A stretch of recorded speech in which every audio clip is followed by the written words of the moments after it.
Before I let you go, I want to get to the border really quick. You're the ranking member on the House Intelligence Committee. I thought you did an incredible job as the chairman of that committee. I look at the border. I've been here in Del Rio for the past week. I've been on the border for the past 6 months.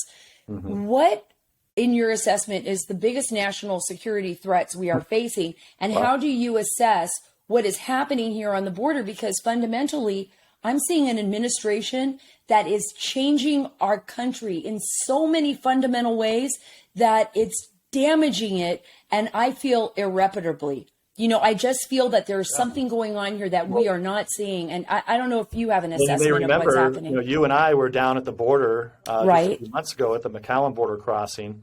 And, it's clear now that, they tried to do another fake news narrative on this Haitian issue.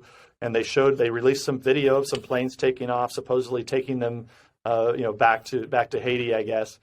And then what ultimately comes out is, no, in fact, almost all of them are now out in the United States somewhere. Right. Nobody knows where the hell they're at. And it's totally unacceptable. So, you're talking about my estimations are we're going to let 3 million people into this country this year. And it's completely out of control. And at the same time, they stopped building the border wall. And it's totally ridiculous that we're having to deal with this.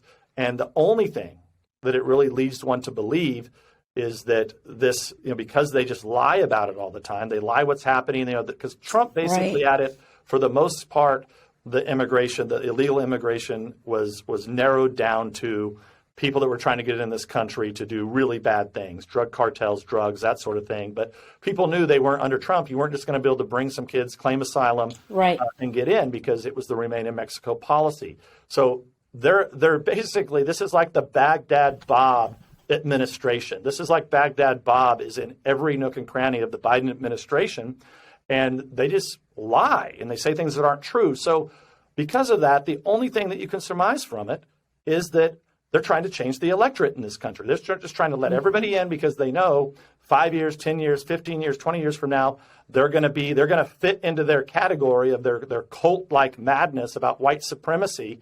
Hey, you're this color, you're that, you're this letter. You're clearly a socialist Democrat like us. So make sure you and your kids vote with us. So that's what they're trying to do here.